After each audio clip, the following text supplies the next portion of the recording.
ایک دن فرعون نے خواب دیکھ لیا کہ بیت المقدس کی طرف سے کوئی آگ آئی ہے، اور آگ جو آئی ہے وہ مصر میں آئی، اور اس نے فرعون کے قوم کے جتنے لوگ تھے قبطی ان کو جلا دیا، اور بنی اسرائیل سارے بچ گئے۔ جب اس نے خواب دیکھا تو بہت پریشان ہوا، اس نے کاہنوں کو بلایا، جو کاہن تھے، جو خواب کی تعبیر بتانے والے تھے، جو ان کے مذہبی لوگ تھے، ان کو بلایا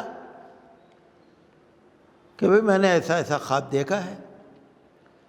تو کاہنوں نے کہہ دیا کہ تمہاری حکومت کو زوال آنے والا ہے، لگتا ہے کہ کوئی لڑکا پیدا ہوگا اور جو تمہاری حکومت کے زوال کا سبب بنے گا۔ فرعون نے آرڈر نکال دیا کہ جتنے بھی بنی اسرائیل میں یہ لڑکے ہوں، جتنے بھی لڑکے پیدا ہوں، سب کو قتل کر دو، اور جن کے بنی اسرائیل کی عورتوں کے جو حمل ہوں وہ گرا دو۔ دائیاں لگا دیں، عورتیں لگا دی، مرد لگا دیے، جاسوس لگا دیے۔ آپ اندازہ کیجئے کسی کی اولاد کو اس کے سامنے ذبح کر دو، قتل کر دو، کتنا بڑا ظلم۔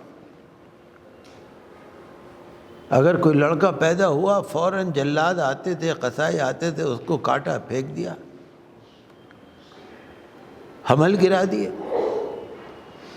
روایت میں آتا ہے کہ 70,000 لڑکوں کو اس نے قتل کر دیا۔ روایت میں آتا ہے کہ 90,000 حمل گرا دیے۔ ایک طرف مردوں پر ظلم، ایک طرف عورتوں پر ظلم، ایک طرف بچوں کو مارنا، قتل کرنا۔ اللہ کا حکم یہ ہوا کہ بنی اسرائیل کے جو بوڑھے بوڑھے لوگ تھے وہ جلدی جلدی مرنے لگے، ان کی موت ہونے لگی۔ تو فرعون کے پاس اس کی قوم کے لوگ آئے کہ بھئی یہ تو بڑا مشکل ہو جائے گا، یہ تو جلدی جلدی مر رہے ہیں، ہمیں نوکر چاکر کہاں سے ملیں گے، ہمیں خدمتگار کہاں سے ملیں گے، ہمیں لیبر کلاس مزدور کہاں سے ملیں گے؟ آپ تو لڑکے قتل کرا رہے ہو، یہ مر رہے ہیں، ہمیں کہاں سے ملیں گے؟ کچھ طریقہ نکالو بھائی۔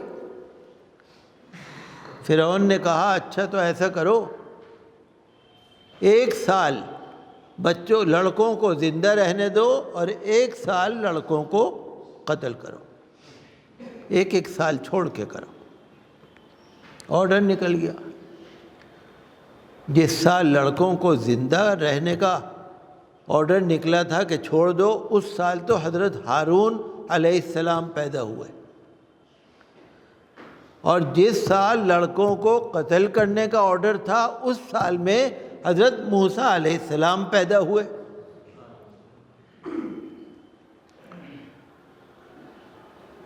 جب حضرت موسیٰ علیہ السلام پیدا ہوئے تو اللہ نے حفاظت فرمائی۔ آپ نے سنا ہی ہے کہ ان کی والدہ نے ایک چھوٹے سے تخت پہ لٹا کے حضرت موسیٰ علیہ السلام کو دریا میں چھوڑ دیا۔ تیرتے تیرتے وہ تخت جو تھا فرعون کے محل پہ جا کے لگا، فرعون کے محل پہ۔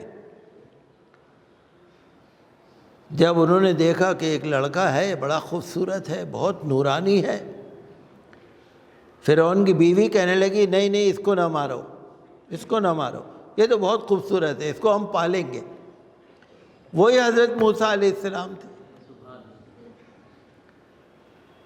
تو حضرت اللہ تبارک و تعالی نے یاد دلایا کہ اے بنی اسرائیل، تم اللہ کو نہیں مان رہے، اللہ کے رسول کو نہیں مان رہے، یاد کرو اللہ نے فرعون سے تمہیں نجات دی تھی۔ جب حضرت موسیٰ علیہ السلام کے زمانے میں فرعون کا ظلم بڑھ گیا، بہت بڑھ گیا، وہ اپنے آپ کو رب کہلانے لگا، تو اللہ تعالی نے حضرت موسیٰ علیہ السلام کو حکم دیا کہ اپنی تمام قوم کو لے کر دریا کے کنارے چلے جاؤ۔ حضرت موسیٰ علیہ السلام سب کو لے کے دریا کے کنارے چلے گئے۔ فرعون کو پتہ لگا کہ بھئی یہ کیا ہو رہا ہے، یہ جمع ہو کے کیوں جا رہے ہیں سارے کے سارے؟ کسی نے اس کو بہکا دیا ہوگا کچھ کہ بھئی یہ تو خطرہ ہے کچھ۔ فرعون نے اپنی فوج کو نکالا، اپنے فوجیوں کو، سپاہیوں کو نکالا، تیاری کر کے ان کا پیچھا کیا۔ حضرت موسیٰ علیہ السلام کی قوم بنی اسرائیل دریا کے کنارے پر تھے۔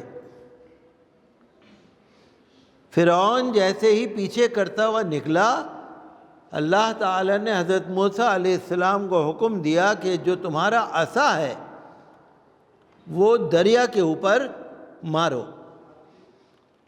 جیسے انہوں نے دریا کے پانی پر اپنا عصا، لکڑی ماری، دریا کے اندر 12 راستے بن گئے۔ دریا کے اندر راستے بن گئے، پانی ہٹ گیا، 12 راستے بنے۔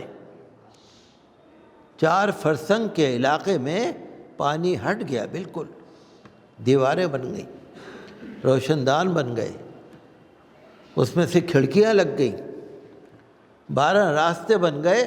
حضرت موسیٰ علیہ السلام نے اپنے قوم کو حکم دیا کہ نکل چلو، دریا پار کر لو۔ انہوں نے دریا پار کر لیا۔ کیا اللہ کی قدرت! دیکھیے سمندر کے اندر راستے بن گئے۔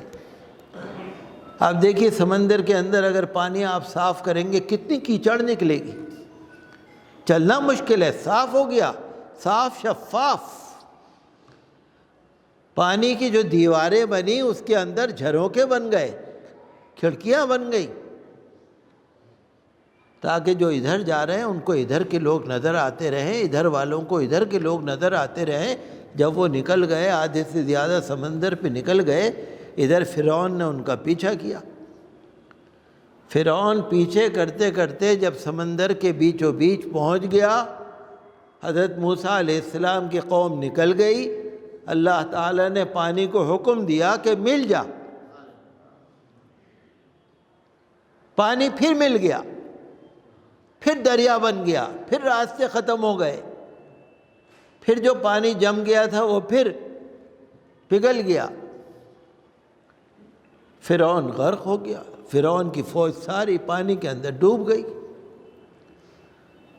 تو اللہ تعالیٰ نے فرمایا یاد کرو ہم نے تمہیں فرعون سے نجات دی، یاد کرو فرعون تم کو کتنا ظلم کرتا تھا، یاد کرو تمہارے بوڑھوں پر، جوانوں پر، تمہارے بچوں پر، تمہاری عورتوں پر، تمہاری لڑکیوں پر، تمہارے اوپر فرعون کتنا ظلم کرتا تھا۔ تمہیں کس نے بچایا؟ اللہ نے بچایا۔ اب تم اللہ کا انکار کرتے ہو، اب رسول کو تم مانتے نہیں۔ تو حقیقت یہ ہے کہ اللہ تعالیٰ نے جو فرعون کے ظلم سے بچایا، بتایا جاتا ہے کہ فرعون کی عمر تقریباً 400 سال ہوئی، 400 سال۔ فرعون ڈوب تو گیا اور اس کی فوج بھی ڈوب گئی، لیکن کسی کو یقین نہیں آتا تھا کہاں چلا گیا، یقین نہیں آتا تھا۔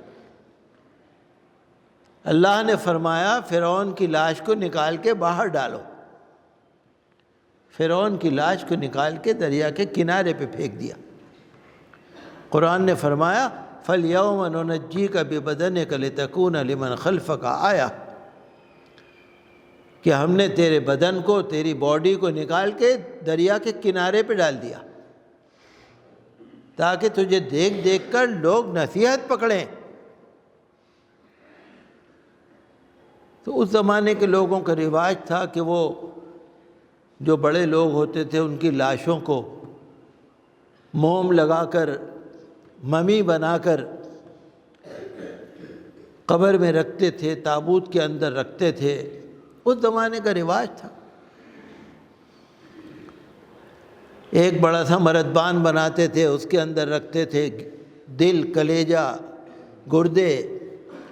ایک بڑا سا مرتبان بناتے تھے، اس میں کچھ اور رکھتے تھے، اور پوسٹ مارٹم کر کے اس کے جسم کو صاف کر کے اور موم لگا کے اور ممی بنا کے اور اس کو لپاٹ کے اور اس کو قبر میں اتار دیا کرتے تھے تابوت میں رکھ کر۔ میں تو مصر گیا تھا 2 دفعہ، 2 دفعہ مصر گیا تو المتحف المصری جو نیشنل میوزیم ہے وہاں کا، میں نے دیکھا جا کے، وہاں ممیز بہت ساری رکھی، عورتوں کی مردوں کی لاشیں جو حکومت کے خاندان کے ہوں گے رکھے ہوئے وہاں پر۔ تو دیکھیے اللہ کی قدرت دیکھیے کہ حضرت موسیٰ علیہ السلام کے زمانے میں جو فرعون ڈوبا تھا وہاں کہیں لکھا ہوا نہیں ہے، لوگ تلاش کرتے رہتے ہیں کون سا فرعون ہے، کون سا فرعون ہے۔ میں ایک ویڈیو میں دیکھ رہا تھا کہ ابھی کچھ دن پہلے لوگوں نے دیکھا کہ فرعون جو حضرت موسیٰ علیہ السلام کے زمانے میں دریا میں ڈوبا تھا، اس کے جسم کے اندر جو سمندر کا پانی گھس گیا تھا، اس سمندر کے پانی کے ساتھ جو سمندر کا نمک گھس گیا تھا، وہ نمک آج بھی اس کی لاش میں تھوڑا تھوڑا نظر آتا ہے۔ لوگ سمجھ گئے یہ ہے وہ فرعون،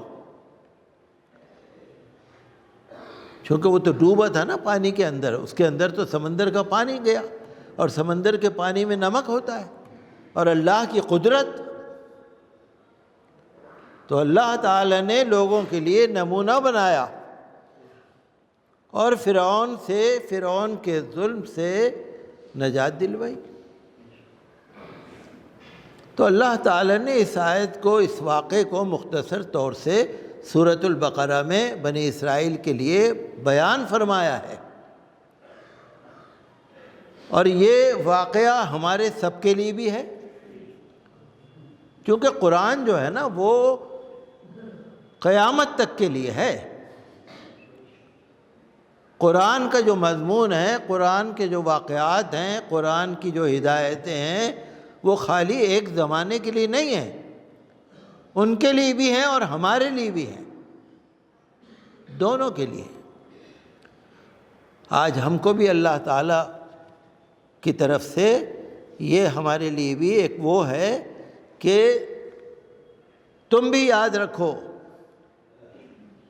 اللہ کی طرف سے آزمائش بھی آتی ہے، اور آزمائش پر صبر، وَفِي ذَلِكُمْ بَلَاءٌ مِّن رَبِّكُمْ عَظِيمٌ، اس آیت میں ہے، اور اس کے اندر اللہ کی طرف سے تمہاری بہت بڑی آزمائش ہے۔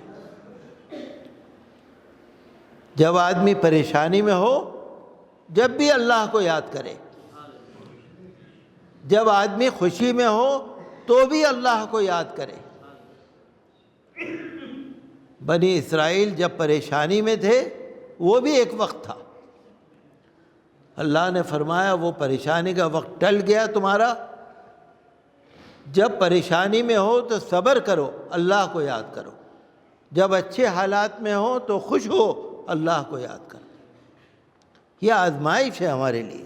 کیا آپ مردانہ کمزوری سے پریشان ہے اور آپ اس کا پرماننٹ علاج ڈھونڈ رہے ہیں؟ سنشائن ہربل آپ کے لیے لایا ہے نائٹ بلاسٹ آیورویدک دوا، جو 49 جڑی بوٹیوں سے بنی ہوئی ہے۔ دوا آرڈر کرنے کے لیے ہمارے اس نمبر پر کال کریں یا ہماری اس ویب سائٹ پر وزٹ کریں۔